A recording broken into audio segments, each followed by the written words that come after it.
à tous, c'est Hermès, j'espère que vous allez bien, j'espère que vous avez apprécié le live d'hier. Si vous l'avez loupé, vous l'avez directement disponible sur la chaîne YouTube des Rois du Bitcoin. N'hésitez pas à aller faire un tout petit tour si ça vous intéresse. On va parler Bitcoin aujourd'hui, on va parler JST, on va parler Flux, Audius, Ren, Galaxy, ATA et on voulait également parler de Chiliz ou en tout cas reprendre Chiliz. La question posée par Kid Paddle.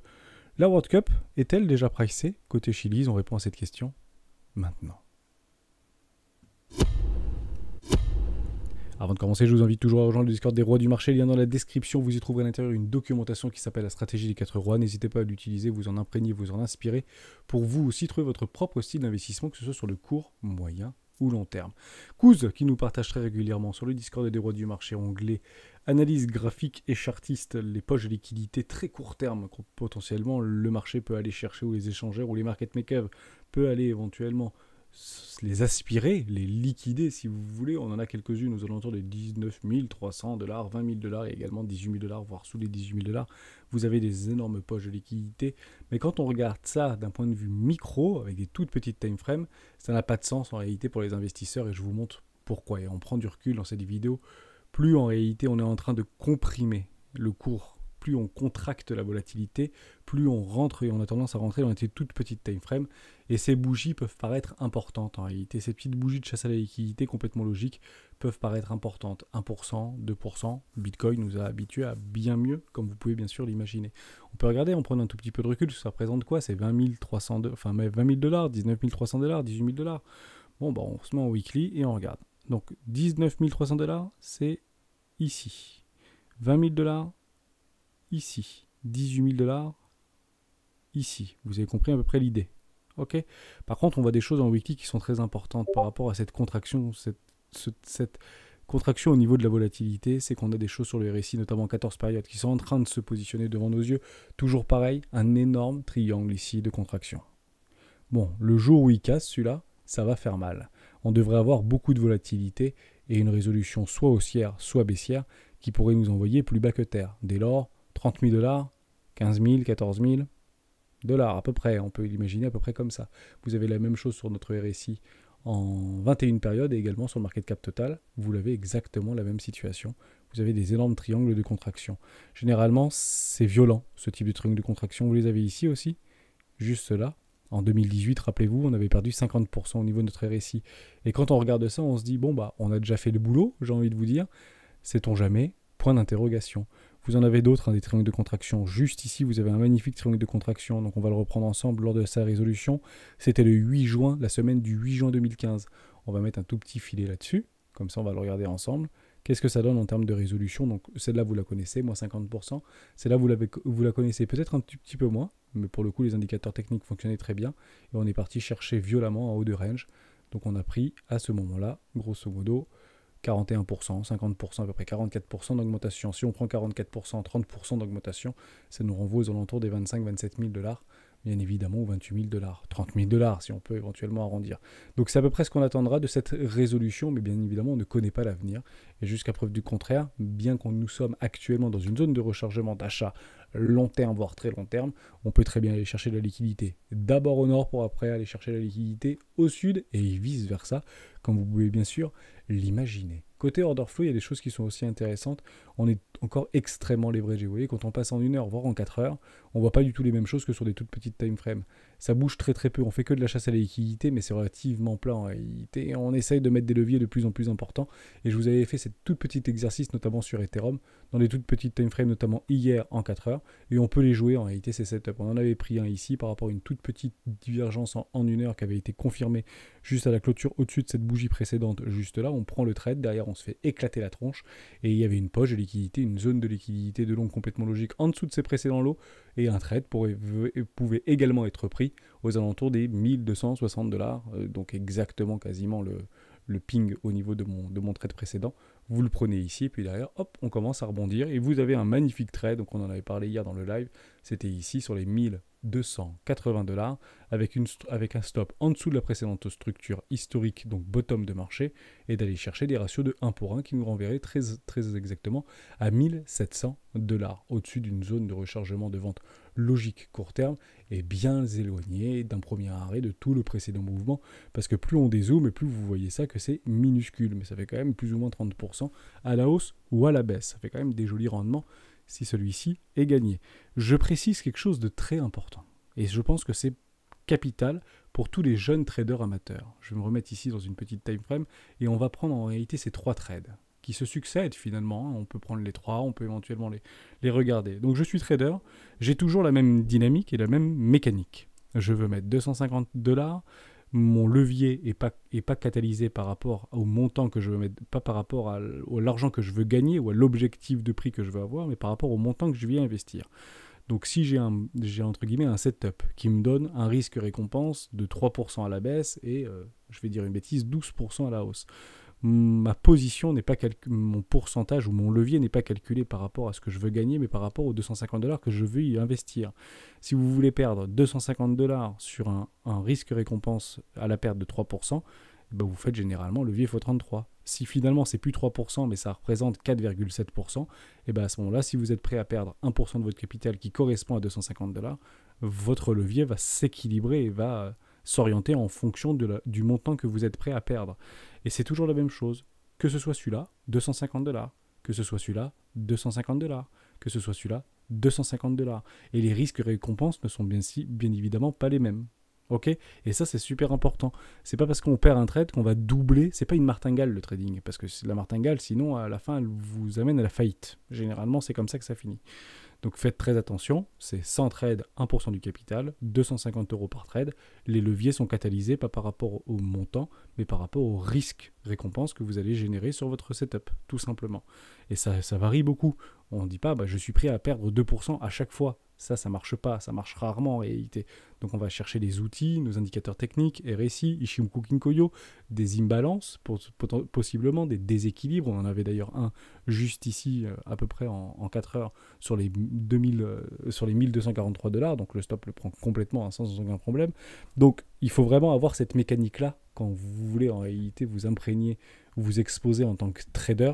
C'est toujours la même chose et toujours la même mécanique. Je n'augmente pas mon montant que je suis prêt à perdre en fonction de mon risque management. Ça n'existe pas. Je décide toujours de perdre 1% de mon capital initial. Je dis une bêtise, 25 000€, je suis prêt à perdre 250€ par idée de trade. Quel que soit le trade, quel que soit le risque récompense, quel que soit le risque management, quel que soit le levier qui en sera décidé. Mais ce n'est pas vous qui décidez du levier, c'est votre risque management. Voilà pour ça. Je reviendrai dans une vidéo si ça vous intéresse, on en avait déjà parlé, mais je pensais que c'était quand même important de le rappeler. Pas de martingale dans le trading, c'est une réelle erreur, et je sais que beaucoup le font en réalité. Soyez très vigilants par rapport à ça, au même titre que lorsque mon stop en réalité est pris, je rajoute à ma perte, je rajoute à mon perdant. Faites très attention aussi à ça. Si c'est perdu, c'est perdu. On oublie, on le grave et on passe à la suite. Ça ne veut pas dire que c'est pas bon ce que vous faites. Ça veut dire qu'il faut le tenter 100 fois d'affilée et voir si oui ou non ça génère un rendement. Le fardeau du trader, c'est qu'il paiera toujours plus qu'il ne gagne. Mais à la fin, il faut savoir si oui ou non il y a un rendement qui s'en dégage. Si je perds 60 fois sur 40, est-ce que les 40 fois que je gagne permet de me dégager un rendement ? Frais inclus, bien évidemment. Voilà pour ça. Je pense que c'était important de le rappeler. Pas plus de choses à dire au niveau de Bitcoin actuellement, mais on peut parler éventuellement du S&P 500, plutôt on fire. Donc c'est plutôt agréable de l'observer. Il y a des magnifiques, d'ailleurs, on parlait de petites contractions au niveau du RSI sur notre ami Bitcoin. Ici, vous avez des W qui se sont positionnés, complètement validés, avec un magnifique W qui s'est validé dans potentiellement un énorme W qui pourrait potentiellement se valider sur notre ami RSI en 14 périodes sur notre ami S&P 500. Donc c'est plutôt positif ce qu'on observe, on ne le voit pas actuellement sur Bitcoin. On a une magnifique clôture de bougies puisque je tourne cette vidéo à la clôture de Wall Street. Ici, vous avez la clôture de Wall Street. Ça fait une bougie de ravalement, donc c'est juste magnifique. C'est un signal haussier. Vous avez donc ici un premier signal haussier en weekly, bougie de ravalement. Atteinte d'objectif, premier arrêt, exactement les 3800 points. Rappelez-vous des 3800 points qui faisaient support précédemment, qui maintenant est devenu une résistance. Si on casse ce premier arrêt, objectif d'aller chercher une zone de rechargement de vente logique court terme. Ça revient où en fait cette zone de rechargement de vente logique court terme ? En réalité, vous l'avez ici. On n'arrête pas de faire ça, parce qu'on parle beaucoup du CAC 40 qui est plus en réalité résilient que le S&P 500. Bon, déjà, il n'a pas fait la même dynamique par rapport au crack Covid, post-crack Covid. Il était beaucoup plus performant, le S&P 500 vis-à-vis du CAC 40. Donc, d'observer un CAC 40 qui se déprécie moins actuellement, c'est pas rassurant, c'est normal. On va s'en prendre de raccourcis, bien évidemment. Vous avez une première dépression, derrière vous rentrez dans une zone de rechargement de vente logique, derrière vous allez craquer, on revient ici dans une zone de rechargement logique, et puis derrière vous allez rebondir, on revient dans une zone de rechargement logique potentiellement sur cette trendline. La dynamique reste baissière. Qu'est-ce qu'on veut voir? On veut voir une aversion de cette dynamique tendancielle baissière de fond en weekly. Dès lors, on ira chercher un high, un low, un high plus bas que le précédent, un low plus haut que le précédent, et potentiellement aller chercher un high plus haut que le précédent. Vous avez compris? C'est ça qu'on attendra sur le S&P 500. Ça, c'est W. Sinon, vous avez aussi des V-bottom, et ça peut finir en V-bottom. Dès lors, l'invalidation de cette tendance baissière serait une clôture weekly au-dessus des 4427 points. Ni plus ni moins, bête et discipliné. Vous avez exactement la même chose et le même principe sur le CAC 40. Zone de rechargement de vente logique, zone de rechargement de vente logique, zone de rechargement de vente logique, nous n'y sommes pas. Ok, donc on peut très bien faire ça. On aura également une trendline relativement équivalente ici. Et puis derrière, on verra pour ou pas faire un low toujours plus haut que le précédent et un high plus haut que le précédent pour retourner cette dynamique. Ou V-bottom. Si on vient à casser par le haut ici les 6508 points sur le CAC 40, vous avez une invalidation de cette dynamique tendancielle baissière. Faites attention bien sûr aux réintégrations, puisque si vous prenez tout le précédent mouvement, il se trouverait ici, zone de rechargement de vente logique de tout le précédent mouvement. Vous l'aurez juste là, entre les 6714 points et les 7000 points. Vous avez exactement la même chose sur le CAC 40, sur le S&P 500, pardon. Ici, entre les 4538 points et les 4300 points. Target de pas mal de banques systémiques, d'ailleurs, pas loin des 4600 points, 4500 points à surveiller, bien évidemment. Voilà, j'espère que j'ai été clair. Et ça permet en fait de se remettre en perspective que c'est long. On parle de bougies en weekly. Et jusqu'à preuve du contraire, la tendance de fond est baissière ici. Si vous prenez en tendance de fond très long terme, et là malheureusement je suis obligé de m'accorder avec mes confrères qui sont très long-termistes, notamment en trimestriel, où est notre high et où est notre low? En fait il est là. Notre low il est juste ici, en dessous des 3380 $. Et ça, c'est compliqué. Et ça, c'est compliqué. Je suis tout à fait d'accord avec vous. Donc, en réalité, on peut partir du constat qu'on est toujours dans une dynamique tendancielle haussière de fond très long terme au niveau du Bitcoin, comme il l'a toujours été, tant qu'on ne veut pas remettre en cause les 3886 points. Bon, on aura beaucoup de mal, je pense, à y aller à ces 3486 points. Mais bon, en tout cas, ça permet d'être relativement clair en mensuel. On voit aussi des choses très intéressantes. Est-ce qu'on clôturera, oui ou non, cette bougie rouge à la fin du mois d'octobre? La question reste bien évidemment ouverte. Ça, c'était super important. Et d'ailleurs, quand vous voyez ce type de choses, on attendra quoi? On a un high avec un low, avec un high, avec un low, avec un high et potentiellement avec un low ou avec un low plus haut que le précédent pour retourner cette tendance et ces dynamiques tendancielles de fond long terme par une dynamique haussière. C'est exactement ce qui s'était passé ici. Le low, il est ici, le high est ici. Donc on attendrait potentiellement un high plus bas que le précédent. Faux, on a fait un low plus haut que le précédent. Je suis actuellement mensuel. Les W mensuels ou trimestriels sont relativement puissants. Début du bull market. Voilà, ça vous permet un petit peu de prendre du recul et ça me permet tout simplement d'embrayer par rapport au top crypto. Et vous voulez qu'on parle notamment de JST. Je ne sais plus qui voulait qu'on en parle. C'est un petit projet DeFi sur l'écosystème Cosmos. Et comme ça permet tout de suite de mettre tout en perspective. Et je voulais vous embarquer dans cette direction-là, avec ce type de token qui est potentiellement très intéressant. Just, il n'y a pas de problème avec ça. C'est une toute petite cap, quasiment 100% libérée. Il y a des volumes qui, m'a-t-on dit, qui étaient redevenus haussiers. Vous ne cassez pas les précédents lots, c'est plutôt très intéressant à observer. Mais est-ce qu'il y a vraiment des personnes derrière? Est-ce que c'est un bon projet DeFi? Probablement que oui. Mais maintenant, il faut prendre du recul pour savoir est-ce que ce projet-là, par rapport à un autre, peut être éventuellement plus performant qu'un autre. L'objectif qu'on va rechercher au niveau des tokens qu'on peut éventuellement sélectionner, qu'est-ce que c'est? C'est de surperformer Bitcoin ou éventuellement Ethereum. Donc on ira toujours essayer d'aller chercher des arbitrages parce qu'en réalité, très peu de personnes aujourd'hui sur ce marché, on ne va pas se mentir, achètent des tokens par rapport à leurs promesses ou par rapport à leur technologie ou par rapport à tout ce que vous voulez. Vous faites une recherche fondamentale, mais vous allez chercher la performance. Est-ce que lui a plus de chances ou pas de générer plus de pognon? Allez, le narratif, et c'est pas péjoratif ce que je dis, c'est que les gens qui viennent aujourd'hui pour la technologie, ils ne sont pas encore arrivés. Alors, il y en a peut-être, hein, mais c'est une minorité. Je préfère le faire d'un point de vue global. Parce que la technologie nous plaît, le narratif nous plaît, l'histoire nous plaît, si vous voulez. Mais vous n'allez pas en réalité acheter ce type de token parce que vous pensez que demain, ça va être révolutionnaire dans votre quotidien lorsque vous allez prendre votre voiture ou quand vous allez payer avec votre carte de crédit. C'est pas forcément vrai. C'est plus, est-ce que ce truc-là va me faire rapporter du pognon plus que Bitcoin ou plus que Ethereum ou plus qu'un autre token? Et bien en réalité, il faut aller voir ce qui se passe dans les écosystèmes.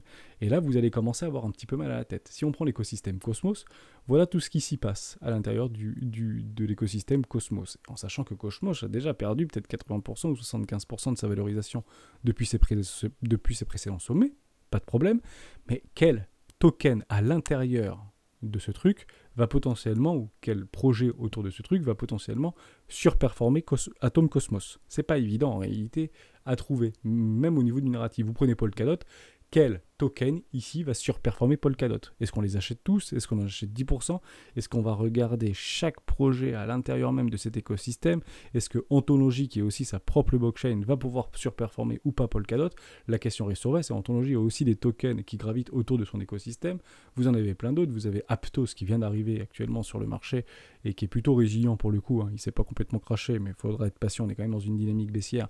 Qui en fait et quel projet ici qui ressemble, pour le coup ça ressemble plutôt à rien actuellement. Les projets qu'il y a sur Aptos, c'est plutôt gadget, plutôt que réellement de la hype derrière, donc ça vaut quasiment rien, enfin ça, c'est tous vos zéros là-dedans. Qu'est-ce qui va aujourd'hui surperformer Bitcoin, Ethereum, etc. Quel truc va faire x100, quel truc va faire x200? Alors je vous rassure tout de suite, il y en a probablement là-dedans qui vont faire du x300 ou du x400. Il y a peut-être du Solana numéro 2, il y a peut-être du EGLD numéro 2, il y a peut-être du Link numéro 2, il y a peut-être plein de trucs numéro 2. Mais encore faut-il le choper, le truc. Et c'est très long et c'est très très difficile.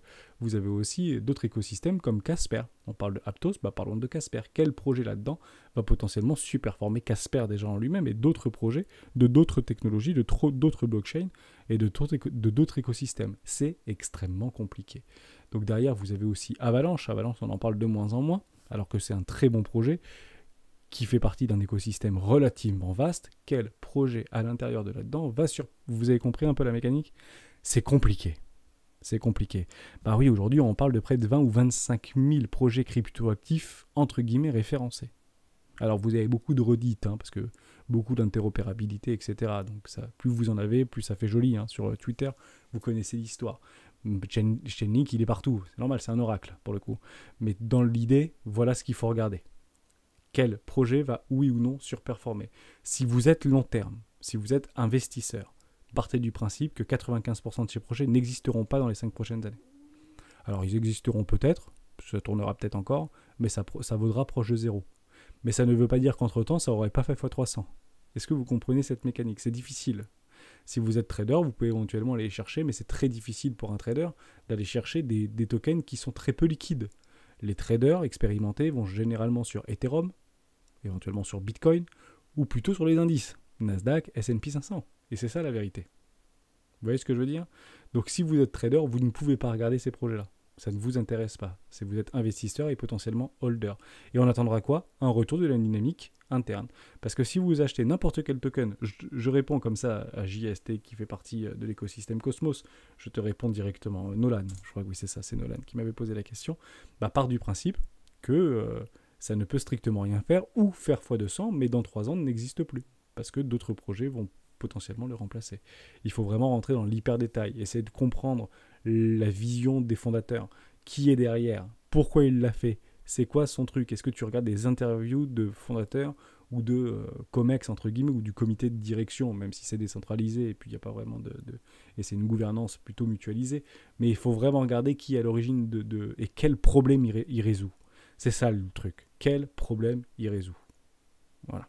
Donc j'espère que je t'ai aidé, mais très probablement un très bon projet, en tout cas qui m'a l'air plutôt résilient, avec finalement pas mal de retours au niveau des volumes.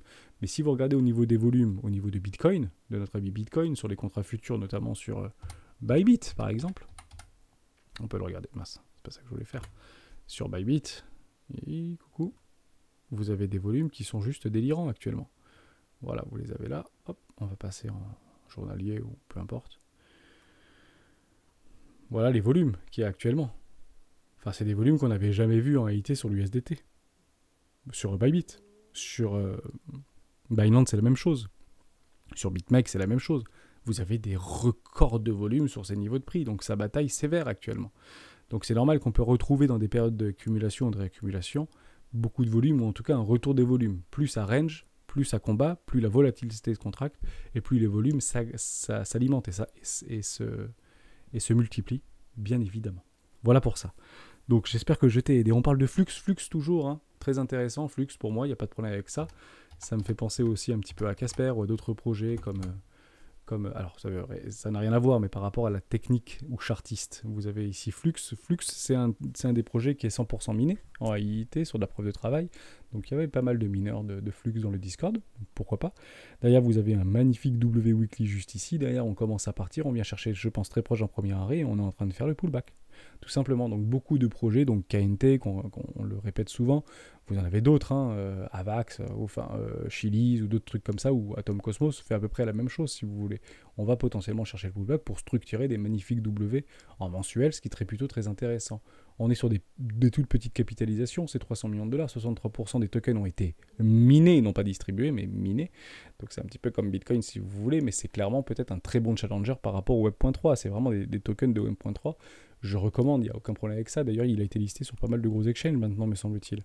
Si je dis pas de bêtises, voilà, Binance, etc. KuCoin, il est partout, hein, Flux. Il n'y a plus de problème, il a été listé vraiment partout, crypto.com, pas de problème. Donc, bon candidat, je pense, pour ce Web.3. Et il faudra à un moment donné se positionner sur quelques projets du Web.3 qui pourraient potentiellement superformer. Mais j'irai pas dans l'hyper détail des projets. J'irai pas chercher forcément des toutes petites capitalisations qui n'ont aucun historique. J'irai plutôt chercher ce type de projet où des grosses baleines ont réussi à accumuler, ont trouvé de l'intérêt à ce projet, ont défendu leur prix d'entrée pour derrière essayer de pousser très très fort ce type de projet lors d'un prochain bull run. C'est ça en fait, moi plutôt que je vais rechercher. On continue avec Odius. Odius, ça fait longtemps qu'on n'en a pas parlé. Est-ce que je sais même plus si je suis encore exposé là-dedans. Je ne l'ai pas arbitré, je crois, Odius. Ça fait très longtemps que j'ai pas regardé ça, moi. Odius. Ah, c'est audio, pardon. Odius, ouais, mais c'est audio. Est-ce que j'ai encore des trucs et des gris-gris là-dedans? Ah ouais, j'ai un investissement, un seul investissement, un. Pas de problème avec ça. Donc j'avais pris, j'avais pris mon investissement ici. Voilà, exit OK. Donc je le surveille plus en réalité. Donc j'ai pas repris d'investissement là-dedans. Donc c'est que du gain, si vous voulez. Donc j'ai perdu en gain parce que j'ai pris mon investissement plus 10%. Derrière, j'ai perdu 94%, donc il me reste 5% de gain. Super. Bonne affaire Hermès, comme on peut dire ça comme ça. Et on continue à se déprécier. Est-ce que ça veut dire que c'est mort? Non, pas forcément. On a quand même un OBV relativement croissant. On est dans un enfoncement d'absurdité de surventition. On va passer en weekly. Donc il y a eu pas mal de feuilles, pas mal de choses. Et c'est pareil, ça peut être intéressant. Ah, on n'a pas encore le fameux signal que vous pouvez avoir actuellement sur Bitcoin et Ethereum. Mais là, ça peut être très intéressant. En tout cas, les pullbacks pourront être relativement violents. Est-ce qu'il faut acheter maintenant? Non, on n'y touche plus. En réalité, vous ne pouvez pas y toucher. Ça se déprécie. C'est pas bon. En réalité, vous voyez ce que vous voyez là? C'est très intéressant ça. Ce que vous êtes en train d'observer, une bougie, deux bougies, trois bougies, quatre bougies, cinq bougies, c'est clairement pour aller chercher de la capitulation et les personnes qui pensent que c'est to the moon ce machin-là. Si vous revenez sur Bitcoin au niveau de l'index, que je vais tout effacer ici, je vais rester en weekly, vous avez exactement la même situation chartiste ou graphique, mais plutôt à l'envers. Ici, sur notre ami Bitcoin, une bougie, deux bougies, trois bougies, quatre bougies, cinq bougies, six bougies. Bon, on n'attend pas le reversal, hein, vous voyez, là on attend plutôt l'accélération baissière. Donc soyez très vigilants par rapport à ça. Et il y a encore potentiellement des gens à aller chercher. Donc ce truc-là peut, oui ou non, perdre peut-être. Voilà, ce truc-là peut peut-être perdre encore. On va regarder ensemble, juste ici. Voilà, un bon moins 60%, moins 80% sans aucun problème.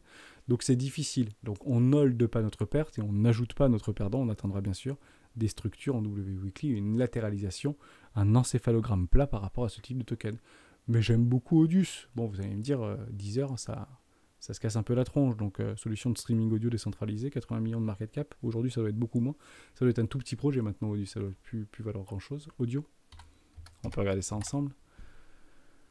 Mais j'aime bien, ouais, j'aime bien. 200 millions, 200 millions encore quand même, c'est pas mal. Hein. Il y a quand même pas mal de trucs. C'est pas déflationiste? Si offre, non, apparemment c'est pas déflationniste, mais bon, ça c'est pas encore sous les lots.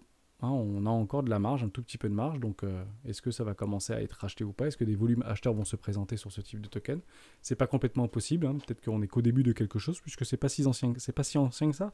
C'est octobre, voilà, ça a été listé en octobre 2020, donc il y a très peu d'historique à suivre par rapport à ce projet, mais si tu le hold-le, sinon arbitre-le, mais on pourrait se retrouver dans une situation un petit peu comme Niblio ou encore comme Aion, qui peuvent pousser des 100% ou des 200%, ou voire des 500%, et puis finalement ça aurait pu soit te faire sortir à break-even, soit éventuellement te donner un capital, ou en tout cas de valider ton capital d'investissement. Galaxy, ça fait longtemps qu'on n'avait pas parlé de Galaxy.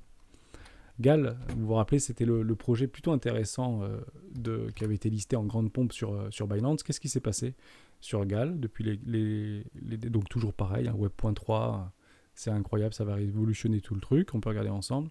Bon, actuellement, vous n'avez aucune structure, ça se déprécie, vous aviez un truc quand même relativement sympa juste ici.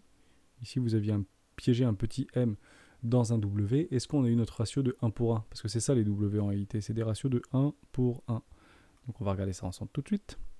Coucou. Hop, on va aller le mettre ici. On va un petit peu le... Hop, et là. J'utilise qu'une main, c'est pour ça que je suis un peu lent. Hop, voilà, juste là. Est-ce qu'on a eu notre ratio de 1 pour 1? C'est magnifique, hein? Voilà, un petit ratio de 1 pour 1, parfaitement exécuté. Vous avez votre ligne de coût, je ne l'ai pas pris parfaitement là. Vous avez le 1%. Bingo! Ratio de 1 pour 1 validé, on prend les profits et derrière, ça se casse la tronche. Au niveau de notre OBV, même si on est en toute petite time frame, on a une petite contraction ici, OBV qui reste relativement croissant, en tout cas stagnant. On est dans un enfoncement d'absurdité de survente actuellement. Je suis en délit, il y a très peu d'historique. On attend toujours quoi? Au moins 70%. Hein. Sur ce type de token, ça a été listé à quoi? En tout cas, il y a eu du travail aux alentours des 17$. Oui, je crois que le plus haut, c'était 17$. Ça a été listé où et sur quel niveau? Je sais plus. Il faut regarder ça quand même, ce serait intéressant de le voir. Je me rappelle plus à combien on pouvait vraiment l'acheter ce truc là. Ça je vais enlever, je vais tout enlever. Hop. Peut-être qu'en une heure j'ai été un peu... Voilà, ici c'est sûr. Donc grosso modo, voilà, 15$, on a quand même bien bossé sur les 15$. Et puis derrière on se retrouve à peu près à 2$. Donc moins 89%. Ouais, bah pour le coup, on devrait pas être très loin si ce truc a de la vie. Enfin c'est quand même incroyable cette histoire. C'est fou. Hein. Derrière on pouvait en acheter, et je pense qu'il y en a pas mal qui en ont acheté là. Hein. Là-dedans, là, ça commence à partir, ouais, et puis ça se déprécie, ça revient 8$. C'est quoi la moyenne de ce truc-là? Hop. Non, j'ai pas cette moyenne-là, c'est pas avec ça. Hop. Au niveau des... Bon, je pourrais pas l'avoir cette moyenne. Si, avec une moyenne mobile, mais je l'ai pas, moyenne mobile en 200 périodes. Bon, c'est pas très grave, mais dans l'idée, je pense qu'il y en a quand même un paquet qui ont dû en acheter là-dedans, quoi. Hein. Puis derrière, on a pas mal perdu. Hop. Ici, donc je pense que c'est les 8$ à peu près, où il y a eu le gros, entre guillemets, des achats. Après, tous les autres, ils hold. Donc on descend à peu près, voilà, moins 75% par rapport à un prix moyen, en fait, sur les premiers échanges. On est quand même pas mal et on serait peut-être pas très loin de bottom de marché. Il faudra attendre une structure en retournement. Même histoire que CSPR, si vous voulez. Dommage, on l'a acheté à 20 centimes, alors qu'aujourd'hui, il est à 3 centimes parce qu'il n'y avait pas vraiment eu de structure. Vous avez quand même une structure ici, votre 1 pour 1, et puis derrière, on va se déprécier. On prend ici un peu comme ce qui s'était passé en 2008 sur Bitcoin. On a une latéralisation, ça assèche, ça achète. Dernière capitulation, ça repart généralement en V-bottom. Et puis derrière, on peut faire un rallye. Et parce que tout le monde diront, Gal, c'est pourri. Voilà, tout simplement. Et c'est peut-être pas du tout le cas. C'est typiquement le genre de truc qui peut faire des énormes pumps comme jamais vous avez vu des pumps, pour être tout à fait honnête avec vous. Mais il faut bien regarder au niveau du fondamental. On finit juste avec ATA. Avec plaisir de regarder du ATA USD. Sur Binance, c'est pas mal, c'est un bon petit projet ATA. Hein. C'est pareil, ça c'est du Web.3 à fond, c'est pas mal du tout. Franchement, il y a des belles choses qui sont en train de se mettre en place. Il y a un retour des volumes, c'est ça que tu me disais, Yoko. Tu hold ce truc depuis longtemps maintenant. Là, franchement, c'est un super candidat, ça. Ça, c'est un super candidat. Vous avez des OBV complètement croissants, des retours de volume. On est en train de latéraliser, on dirait Bitcoin, le machin. Derrière, par rapport à son introduction, donc j'imagine que ça a dû être introduit à peu près ici, ça a dû pas mal perdre également. Voilà, on peut se retrouver ici, voilà, moins 86% à peu près. Bon, c'est le tarif, le tarif réglementaire d'un bear market pour une crypto, hein, on va pas se mentir. Mais honnêtement, c'est sur Binance, je connaissais pas. J'ai presque pensé que c'était la crypto de Atari à un moment donné, mais il me semble pas. Donc je vais le noter et ça va peut-être m'intéresser personnellement pour faire un investissement là-dedans. Quand j'aurai une magnifique structure en W Weekly, c'est un tout petit projet vraiment sympathique. Ça a une jolie petite tête Automata. Ça me parle de très loin. Voilà, toute petite microcap. Aujourd'hui, il faut juste faire attention parce qu'il n'y a que 17% des tokens qui ont été libérés jusqu'à preuve du contraire. Donc c'est très jeune, mais ça ne veut pas dire que ça peut pas, si l'inflation est bien maîtrisée, bien gérée, avec une bonne gouvernance et tout se passe bien, il n'y a pas trop de problèmes. Mais je trouve ça vraiment pas mal. Voilà, Automata fondé en 2019, qui a fait des montres de Zilliqa qui a bien performé pour le coup. Ok, donc ça me plaît pas mal. Donc oui, quand on voit ça, c'est pas très sexy. Ouais, mais on est en plein bear market, pour le coup, hein. Le machin il a été listé en juin 2021. On regarde ce qui s'était passé en juin 2021 sur notre ami Bitcoin. Bon, bah c'est pas très très sexy, hein. Voilà, juin 2021, on était ici. Derrière, ça pump un peu, et puis derrière, ça s'écroule, et ça fait à peu près la même chose, non? Voilà, hein, juin 2021, on prend le tarif de base, moins 70%. Derrière, on essaye de faire une petite excursion haussière. Donc, on passe de 0,35 à 1,80. C'est quand même pas mal, pour le coup. Ça fait du fois 3,15, ça fait du 600% d'augmentation. Derrière, on fait le pullback, on va pas chercher, hop, une jolie structure en M-top. Derrière, ceux qui ont acheté là, pas de break-even, et puis derrière, ça se déprécie. Mais ça veut pas dire que ce truc est complètement mort. Je pense que c'est même plutôt intéressant. Ça peut être intéressant de regarder un peu plus profondément dans le détail de ce petit token. Et surtout, ah oui, très intéressant. Pourquoi ça m'intéressait, je viens de m'en rappeler. Et on finira là-dessus. Binance Lab. En fait, c'est porté par Binance Lab. Binance Lab, c'est où? C'est là-dessus. Bon, partez du principe que quand Binance décide de mettre des tokens, et ça fait longtemps qu'ils n'en a pas mis là-dedans, pour le coup, sur Binance Lab, il y a des vraies recherches qui sont faites, des vraies recherches au niveau de l'équipe, des vrais... En fait, ce qu'on peut faire, nous, avec vraiment une recherche relativement détaillée par rapport à un projet, je pense qu'on est à peu près on peut atteindre peut-être 15 ou 20% de ce que fait les équipes de Binance pour lister un projet dans le Binance Lab. À mon avis, on est à peu près à 20% quand eux, en fait, font 80% du boulot. Donc on peut presque pas forcément faire confiance aveuglément sur ce type de projet, mais si vous voulez éventuellement spéculer sur du Web.3 dans des projets qui ne sont pas forcément très récents, voilà, 2020, 2021, pas qui viennent de sortir, hein, et qui sont actuellement dans Binance Lab, ça peut être peut-être une bonne approche. Pourquoi? Parce qu'ils ont une vision à 10 ans. En tout cas, c'est ce que CZ avait dit à plusieurs reprises lors d'interviews et de prises de parole publiques, que tous les tokens qui sont actuellement listés, tous les projets qui sont listés dans le laboratoire, ils ont une vision plutôt à 10 ans. Donc ils les accompagnent, etc., technologiquement, visibilité, marketing, etc. Quand vous êtes sur Binance, c'est quand même plus simple, vous imaginez bien, pour avoir du volume. Ça ne veut pas dire que vous allez faire x100, c'est pas du tout ce que je veux dire, mais c'est intéressant en tout cas d'observer que ce soit sur ce type de lab, entre guillemets, ou en tout cas d'incubateur. Voilà ce que je voulais dire. Et il y a beaucoup de tokens que vous pouvez observer actuellement qui ont fait pas mal de choses très intéressantes, notamment pendant le bull run de 2020-2021 au niveau des cryptoactifs. On s'arrête là-dessus. J'espère que ça vous a plu. Dernière question. Non, je finis juste là-dessus. Paddle, tu voulais qu'on parle. La World Cup est-elle déjà pricée sur Chiliz? On finit juste là-dessus, je réponds à ta question et comme ça pouvait éventuellement en intéresser plus d'un. Pourquoi? Parce qu'on n'a pas été nombreux à le dire, ça, qu'on était en train de pricer potentiellement le mondial. Donc c'est très simple. C'est buy the rumor et le premier jour du match ou la veille de l'ouverture de la Coupe du Monde, c'est sell the news. Voilà, c'est à peu près comme ça que ça va possiblement se passer.